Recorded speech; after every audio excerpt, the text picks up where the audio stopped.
Hello all my dear student, कैसे हैं आप सभी लोग। आई थिंक आप सभी बहुत अच्छे होंगे, आपकी स्टडी भी बहुत अच्छी चल रही होगी। मैं आपका अपने यूट्यूब चैनल जीएस विद्यापीठ पर हार्दिक स्वागत करता हूं। देखिए माय डियर स्टूडेंट, अपने लोग पॉलिटी पर चर्चा कर रहे थे और पॉलिटी पे अपने लोगों ने अनुसूचियों पर चर्चा करना प्रारंभ की थी। अनुसूचियों में मैंने आपको आपको जो अनुसूचियां जो थी वो लगभग आठवीं अनुसूची तक मैंने आपके साथ चर्चा कर ली थी। आज उसी कड़ी में आगे बढ़ते हुए अपने लोग नवी अनुसूची शुरू करेंगे। देखिए माय डियर स्टूडेंट, आप लोग अच्छे से नोट्स को प्रिपेयर कीजिए। बाकी में अनुसूचियों से जो क्वेश्चन आए हुए हैं, जो आगे फ्यूचर में आने वाले क्वेश्चन हैं, उन पर भी मैं चर्चा करते हुए चल रहा हूं। ठीक है माय डियर स्टूडेंट, चलो समय को ना बर्बाद करते हुए शुरू करते हैं अनुसूची और नवी अनुसूची को बनना शुरू करते हैं। ठीक है, यानी कि नवी अनुसूची।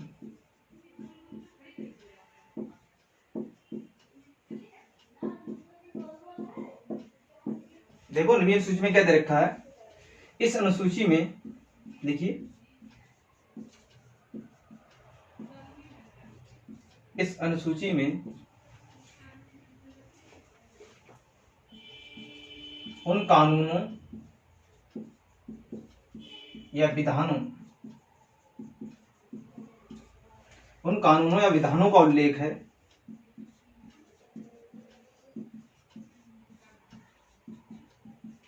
जिनको न्यायपालिका में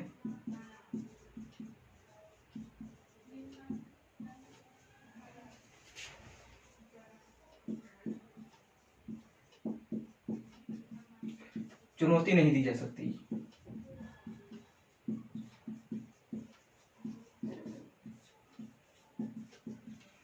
देखिए नवीन अनुसूची में क्या देख रखा है। इस अनुसूची में उन कानूनों विधानों का उल्लेख है जिनको न्यायपालिका में चुनौती नहीं दी जा सकती।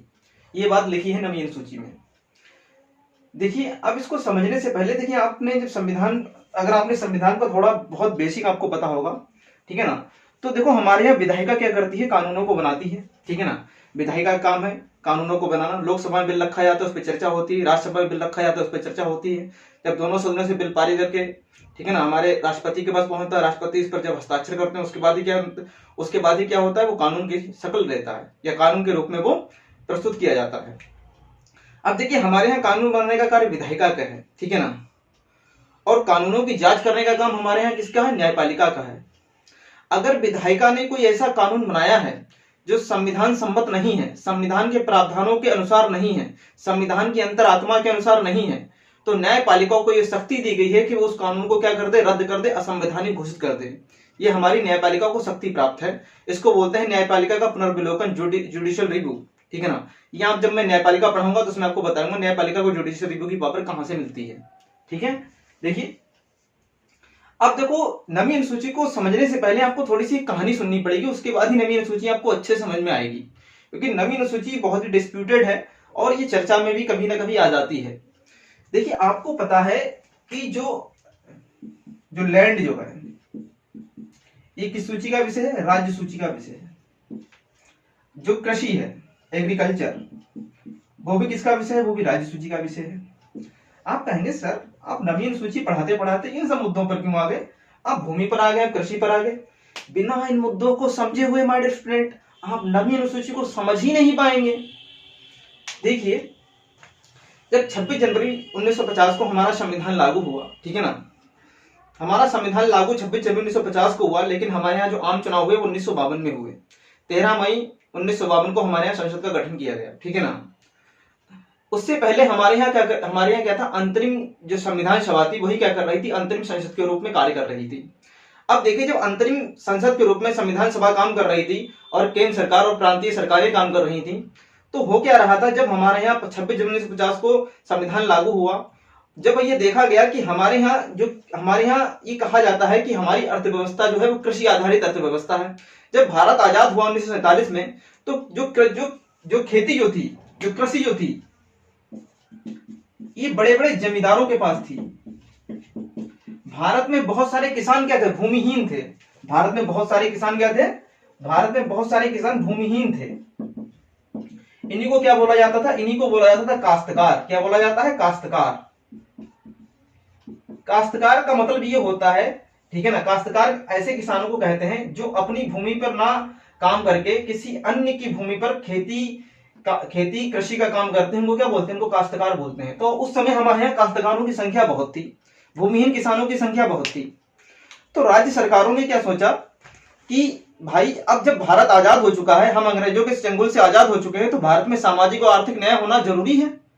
और सामाजिक आर्थिक न्याय करने के लिए राज्य सरकारों को और हमारे यहाँ केंद्र सरकार को एक दायित्व भी दिया गया, रिस्पॉन्सिबिलिटी भी दी गई है। अगर आप भारत के संविधान का आर्टिकल 4 देखेंगे तो उसमें देखेंगे डीपीएसपी, राज्य के नीति निर्देशक सिद्धांत, उसमें हर राज्य को ये रिस्पॉन्सिबिलिटी दी गई है कि वो वेलफेयर स्टेट का गठन करे। और वेलफेयर स्टेट भारत एक कल्याणकारी राज्य जब ही बनेगा जब सामाजिक आर्थिक विषमता खत्म होगी भारत में। और भारत में आर्थिक विषमता तो बहुत विद्यमान थी उस टाइम, क्योंकि जो खेती जो थी, जो भूमि जो थी वो बड़े बड़े जमींदारों के पास थी, बहुत सारे किसान जो थे भूमिहीन थे। तो राज्य सरकारों ने क्या किया? राज्य सरकारों ने इस सामाजिक आर्थिक विषमता को, इस सामाजिक आर्थिक अन्याय को दूर करने के लिए राज्य सरकारों ने क्या किया? भूमि सुधार कानून लेकर आई। राज्य सरकारें क्या लेकर आई? भूमि सुधार कानून लेकर आई। और भूमि सुधार कानून लाकर सामाजिक आर्थिक व्यवस्था को भी क्या करना था? दुरुस्त करना था। साथ ही साथ भारत का विकास भी तो करना था, क्योंकि जब 26 जनवरी जब 1947 को अंग्रेज भारत छोड़कर गए थे, तो वो एक ऐसा देश छोड़कर गए थे जो सोने की चिड़िया हुआ करता था, लेकिन उसको सोने की चिड़िया को लूट कर जा चुके थे। भारत खोखला था उस टाइम, अनाज की भी समस्या थी भारत के पास, ना इंफ्रास्ट्रक्चर था, ना खाद्यान्न था, कुछ भी नहीं था भारत के पास। तो भारत में इंफ्रास्ट्रक्चर भी तो डेवलप करना था, भारत में रोड, रेलवे, इन सब का भी तो विकास करना था, क्योंकि जब तक इंफ्रास्ट्रक्चर अच्छा नहीं होगा तब तक इकोनॉमी कैसे अच्छी होगी, और जब तक देश की इकोनॉमी नहीं अच्छी होगी तब तक देश विकास कैसे करेगा। ये सारे चैलेंजेस थे उस टाइम की सरकारों के पास।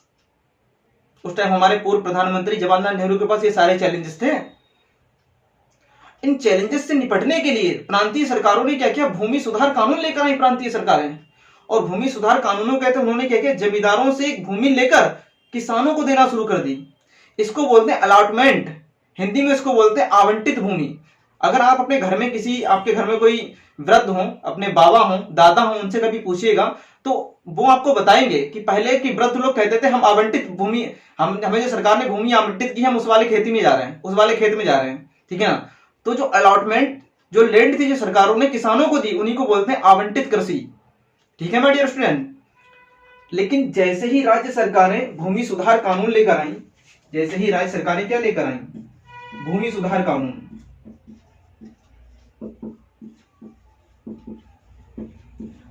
अब देखो इन भूमि सुधार कानूनों को क्या कर दिया गया? इन भूमि सुधार कानूनों को चैलेंज किया गया। क्या किया गया? चैलेंज किया गया। कहां चैलेंज किया गया? न्यायपालिका में।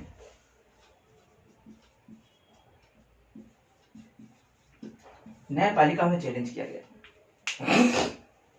आगे देखो क्या हुआ। पटना के एक बहुत बड़े जमींदार थे, इनका नाम था कामेश्वर सिंह। क्या नाम था? कामेश्वर सिंह। अभी मैं ये सब लिखा दूंगा, ठीक है ना। कामेश्वर सिंह, इन्होंने क्या किया? पटना हाईकोर्ट में एक याचिका लगाई। इसलिए पटना हाईकोर्ट में एक केस दर्ज हुआ, कामेश्वर सिंह बनाम बिहार राज्य। और देखो हुआ क्या इस केस में। और आपको यह भी पता है कि जब इस समय तक संपत्ति का अधिकार एक मौलिक अधिकार था, वर्तमान में संपत्ति का अधिकार एक मौलिक अधिकार नहीं, संपत्ति का अर्जन करना, वयन करना, ये अधिकार था भारत के हर एक नागरिक का। तो इन्होंने क्या किया? इन भूमि सुधार कानूनों को चैलेंज किया और ये केस दर्ज हुआ बिहार में, कामेश्वर सिंह बनाम बिहार राज्य के नाम से। तो पटना हाईकोर्ट ने क्या निर्णय दिया? पटना हाईकोर्ट ने कामेश्वर सिंह के पक्ष में निर्णय दिया। उन्होंने कहा कि भूमि सुधार कानून प्रांतीय सरकारें लेकर आई हैं वो असंवैधानिक हैं, वो संपत्ति के मौलिक अधिकार का क्या कर रही हैं? हनन कर रही हैं। जो संपत्ति वाला इशू है वो मैं आपको फंडामेंटल राइट और डीपीएसपी पढ़ाऊंगा, तब वहां पर बहुत ही डिटेल से पढ़ाऊंगा। संपत्ति के अधिकार की एक पूरी जर्नी, पूरा इतिहास उसका आपको बताऊंगा, किस तरीके से डेवलपमेंट होकर संपत्ति के अधिकार को खत्म किया गया, ठीक है। तो वहां पर क्या किया पटना हाईकोर्ट ने? यहां पर पटना हाईकोर्ट ने क्या कर दिया? पटना हाईकोर्ट ने जो भूमि सुधार कानून थे इनको क्या कर दिया? असंवैधानिक घोषित कर दिया। क्या कर दिया? भूमि सुधार कानूनों को असंवैधानिक घोषित कर दिया। जब भूमि सुधार कानूनों को असंवैधानिक घोषित कर दिया गया तो सरकार ने क्या किया? सरकार ने क्या किया? संविधान में पहला संविधान संशोधन किया, first constitutional amendment 1951। First constitution amendment किया और इसी के द्वारा संविधान में क्या जोड़ दी, नवी अनुसूची जोड़ दी। क्या जोड़ दी, नवी अनुसूची जोड़ दी। और जितने भी भूमि सुधार कानून थे उन सभी भूमि सुधार कानूनों को कहां रखवा दिया, नवी अनुसूची में रखवा दिया। और नवी अनुसूची में यह भी लिखवा दिया, नवी अनुसूची के अंतर्गत रखे गए विषयों पर न्यायपालिका को न्यायिक पुनर्विलोकन की शक्ति नहीं है। यानी जो विषय नवी अनुसूची में रख दिया जाएगा, न्यायपालिका उसका जुडिशियल रिव्यू नहीं कर सकती है। यह लिखवा दिया गया पहले संविधान संशोधन 1951 के द्वारा। क्योंकि सरकार को क्या करना था, सरकार को डेवलपमेंट करना था और सामाजिक आर्थिक न्याय करना था। इसके लिए सरकार ने संविधान संशोधन किया। इस संविधान संशोधन को भी क्या किया गया, चैलेंज किया गया, चुनौती दी गई। और ये चुनौती दी गई सुप्रीम कोर्ट में। कहां दी गई, सुप्रीम कोर्ट में। एक केस दर्ज हुआ शंकरी प्रसाद बनाम भारत राज्य।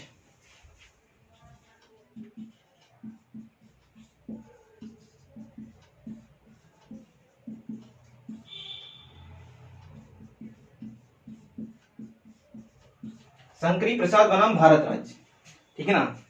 इसमें इसको चैलेंज किया गया और चैलेंज के लिए जो आधार रखे गए वो क्या आधार थे। पहला आधार था कि जो संविधान में संशोधन हुआ है वो संविधान सभा ने किया है और संविधान सभा अंतरिम संसद के रूप में काम कर रही है और अंतरिम संसद को संविधान में संशोधन करने का अधिकार नहीं है। अभी मैं दिखाता हूं इसको। अंतरिम संसद को संविधान में संशोधन करने का अधिकार नहीं है। पहला ये आधार रखा गया न्यायपालिका के सामने।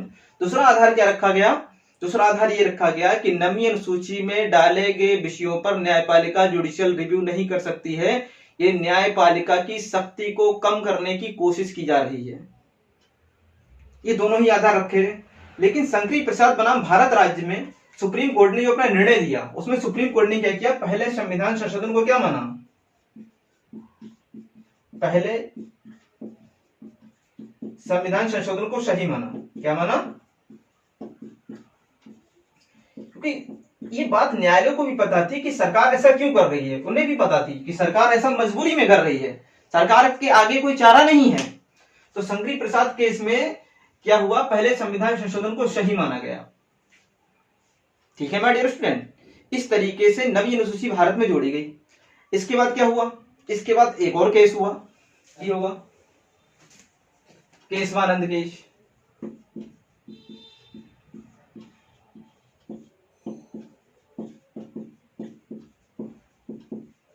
बनाम भारत राज्य। 1973 का ये केस है। ठीक है, देखो केशवानंद केस को मैं अलग से पढ़ाऊंगा कम से कम 1-1.5 घंटे में, क्योंकि ये बहुत ही लैंडमार्क जजमेंट है, बहुत ही लैंडमार्क वर्डिक्ट है सुप्रीम कोर्ट का।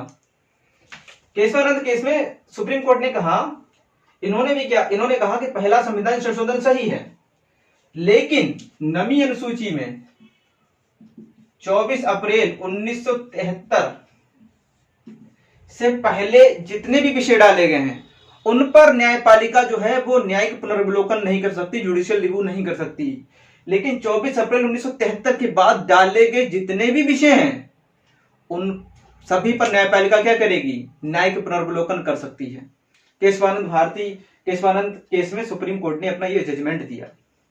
तो वर्तमान में नवी अनुसूची में जो 24 अप्रैल 1973 में डाले गए विषय हैं उन पर कोई न्यायिक पुनर्विलोकन नहीं हो सकता। लेकिन 24 अप्रैल 1973 के बाद में कोई भी विषय डाला गया, कोई भी नया कानून उसमें रखा गया, तो उन सब पर न्यायपालिका क्या कर सकती है, जुडिशियल रिव्यू कर सकती है, न्यायिक पुनर्विलोकन कर सकती है।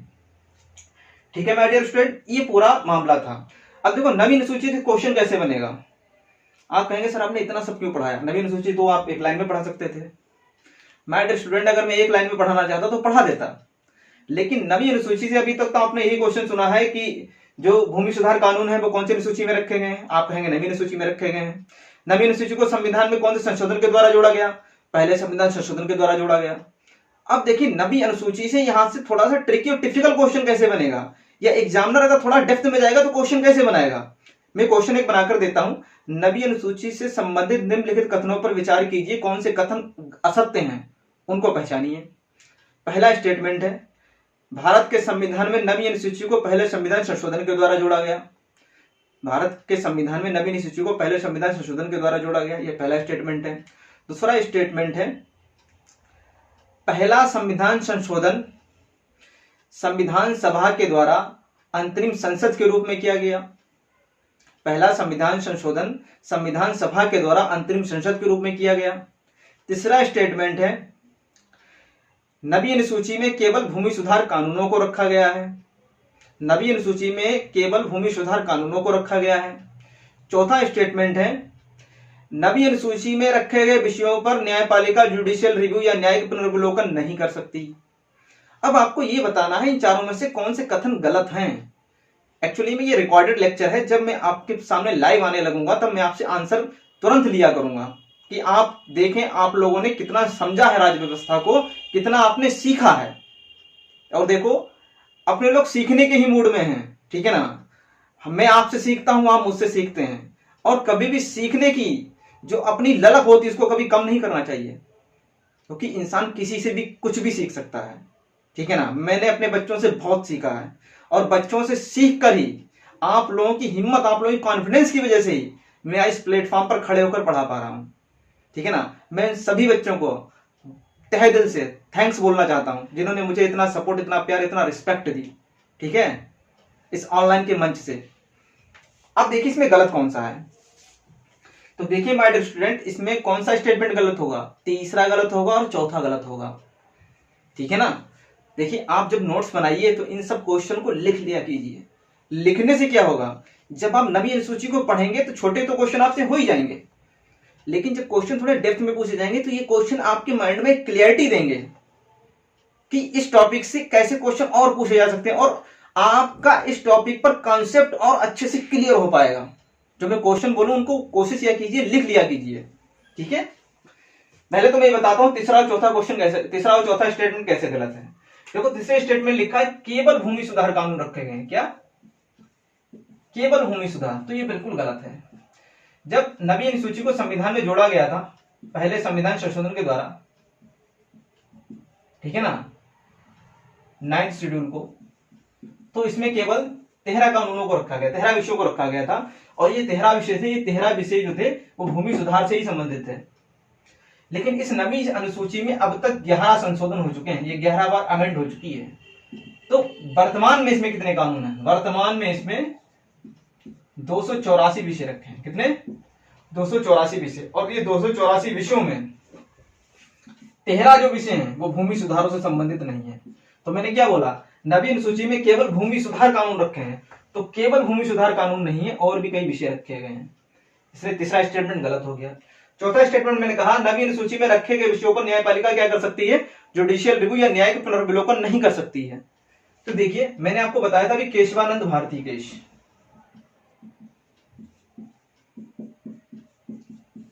केशवानंद भारती केस में सुप्रीम कोर्ट ने क्या कहा?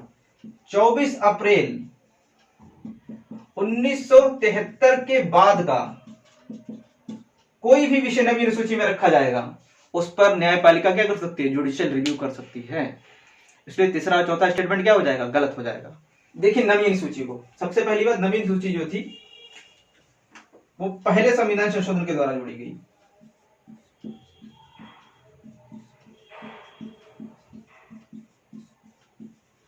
किसके द्वारा जोड़ी गई? पहले संविधान संशोधन के द्वारा।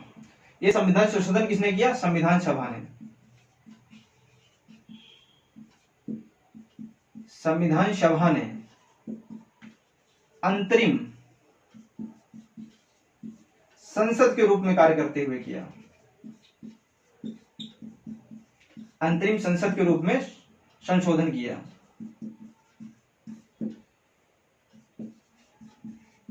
ठीक है ना। इसमें लिखिए वर्तमान में 284 विषय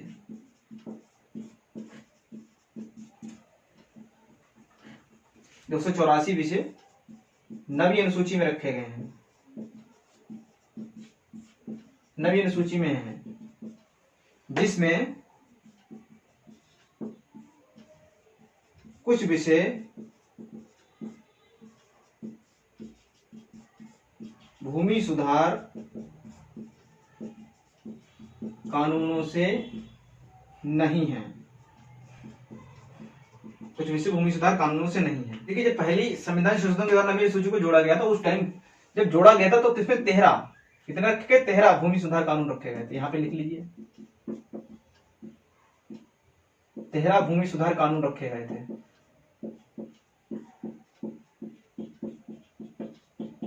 आपसे क्वेश्चन ये पूछ सकते हैं अगर कहीं बहुत डेप्थ में गए कि जब नवीन सूची को संविधान में जोड़ा गया था उस समय कितने भूमि सुधार कानून रखे गए थे? 13। देखिए नोट करके, केशवानंद भारती केस 1973 ब्रैकेट में लिखिए, केशवानंद भारती केस ब्रैकेट में 1973 में न्यायपालिका ने यह निर्णय देते हुए कहा कि 24 अप्रैल 1973 के बाद का 24 अप्रैल 1973 के बाद कोई भी विषय अगर नवी अनुसूची में रखा जाएगा तो न्यायपालिका